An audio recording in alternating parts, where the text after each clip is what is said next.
রিজিকের সংকীর্ণতা রব্বুল আলামিন দূর করিয়া দিবেন। সুবহানাল্লাহ।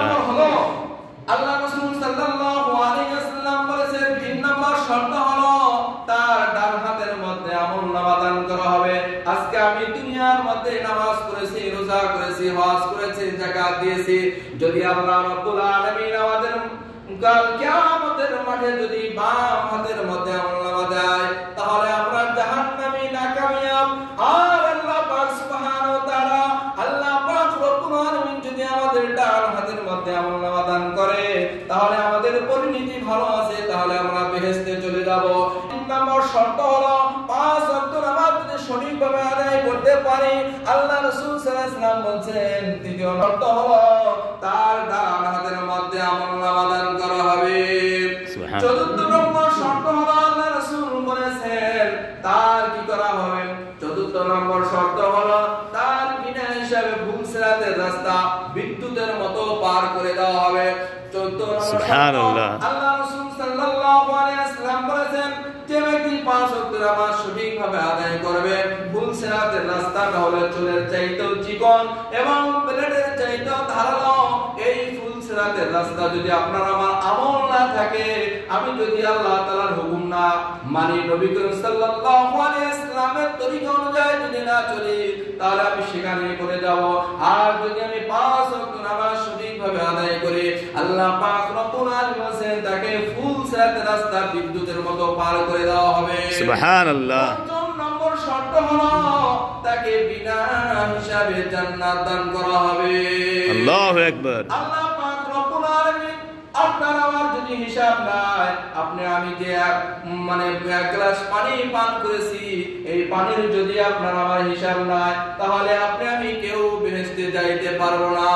ওসিলা ছাড়া কোনো মানুষই বেহেশতে যাইতে পারবে না। এজন্য আমাদের দরকার যে সমাজে কিছু ভালো কাজ করে যাওয়া, এমন কিছু কাজ করে যাওয়া যে কাজের বিনিময়, যে আমলের বিনিময় ওই ওসিলায় আমরা জান্নাতে যাইতে পারি। এজন্য রাসূল সাল্লাল্লাহু আলাইহি ওয়াসাল্লাম বলেছেন যে ব্যক্তি ৫ ওয়াক্ত নামাজ সঠিকভাবে আদায় করবে, তার ৫ম নম্বর শর্ত হলো বিনা হিসাবে আল্লাহ পাক রব্বুল আলামিন জান্নাত দান করবে। তার কোনো হিসাব নিকাশ হবে না। সুবহানাল্লাহ। সুবহানাল্লাহ। হিসাব দিতে হবে না। আল্লাহ পাক সুবহানাহু ওয়া তাআলা তাকে বিনা হিসাবে জান্নাত দান করবে। আর এক হাদিসের মধ্যে রাসূল সাল্লাল্লাহু আলাইহি ওয়াসাল্লাম বলেন আউয়ালু মা ইউহাসাবু বিহিল আবদু ইয়াউমাল কিয়ামাতিস সালাত।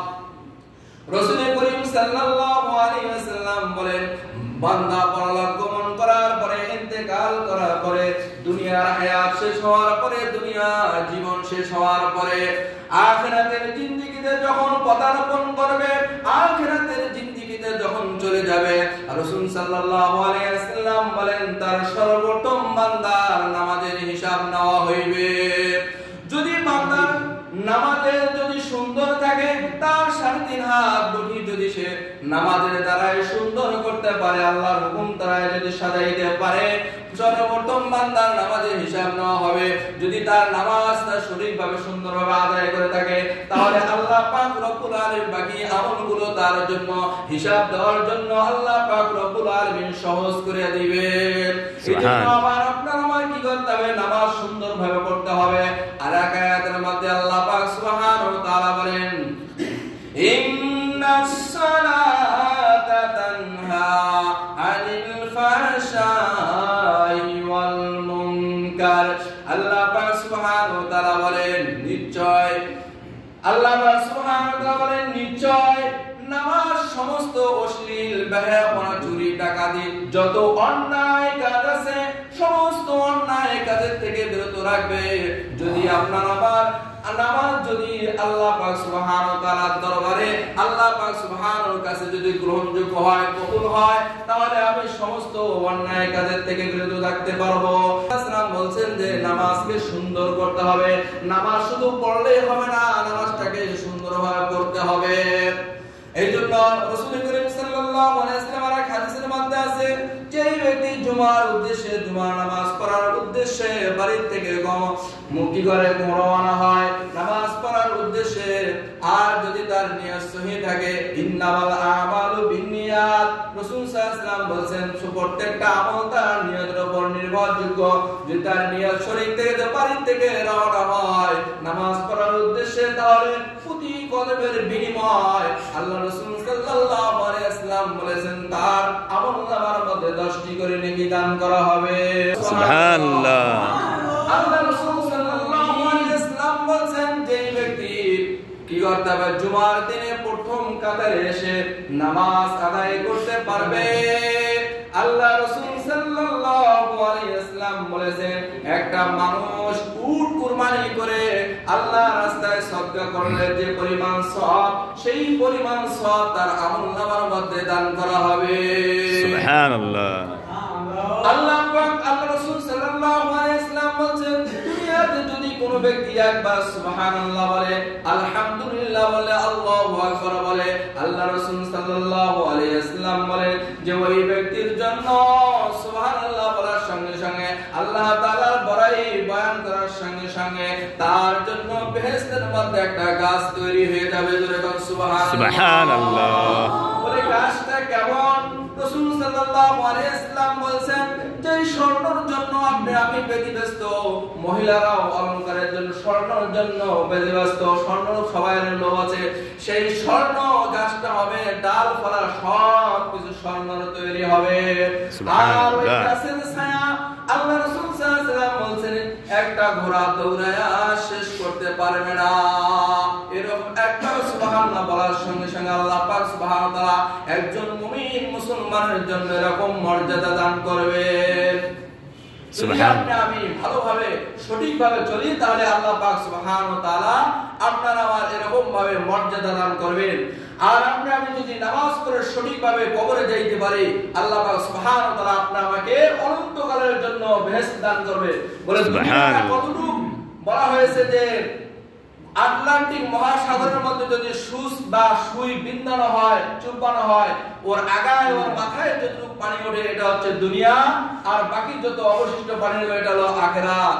এজন্য আল্লাহ পাক সুবহানাহু ওয়া তাআলা যারা ঈমান নিয়ে আসবে তাদের জন্য বলেছেন ইন্নাল্লাযীনা আমানু ওয়া আমিলুস সালিহাতি কানাত লাহুম জান্নাতুল ফিরদাউসি নুজুলা খালিদিনা ফিহা লা ইয়াবগুনা আনহা হিওয়ালা।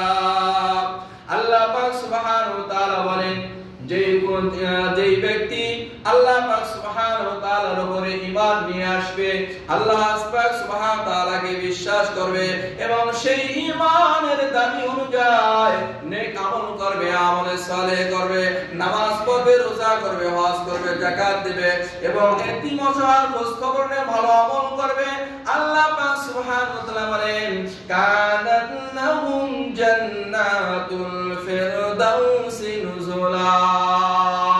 আল্লাহ পাক সুবহানাহু ওয়া তাআলা বলেন ওই মুমিন মুসলমান মুত্তাকিনের জন্য আমি সবচেয়ে বড় জান্নাত জান্নাতুল ফিরদাউসকে সাজায় রাখছি। জোরে বলুন সুবহানাল্লাহ। সুবহানাল্লাহ। কত দিনের জন্য? তারপরে আবার বলেছেন আয়াতের মধ্যে খালিদিনা ফিহা। মুফাসসিরিনে কিরাম তাফসীর করেছেন, ট্রান্সলেশন করেছেন, ব্যাখ্যা বিশ্লেষণ করেছেন খালিদিনা ফিহা আবাদাকাল সারা সর্বদাই আল্লাহ পাক সুবহানাহু ওয়া তাআলা তাকে বেহেশতে ঢুকাবেন আর কখনো ওই বেহেশতের থেকে বের করবেন না। দুনিয়াতে কোনো মানুষ যদি কারো হাদিয়া দেয়, উদ্দেশ্য থাকে কোনো মানুষ যদি কোনো কিছু দেয় সেটা ছিনিয়ে নেওয়ার আশঙ্কা থাকে, সম্ভাবনা থাকে, কিন্তু মহান রব্বুল আলামিন যেই নিয়ামত আপনাকে আমাকে দান করেছেন, বেহেশতে ঢুকাইছেন, এই বেহেশতের থেকে আর কখনো বের করবেন না। কিন্তু যেই ব্যক্তি বেহেশতে যাবে তার কি মন চাবে বের হতে? বলে লা ইয়াবগুনা আনহা। বেহেশতে ঢোকার সঙ্গে সঙ্গে ওই ব্যক্তিরও আর দুনিয়ায় আসতে মন চাবে না। এরকম অনন্তকালে জান্নাতের জন্য আল্লাহ পাক সুবহানাহু ওয়া তাআলা ওয়াদা করেছেন তাদেরকে এরকম পুরস্কার দান করবেন। বেহেশতে মানুষ শুধু চাহিদা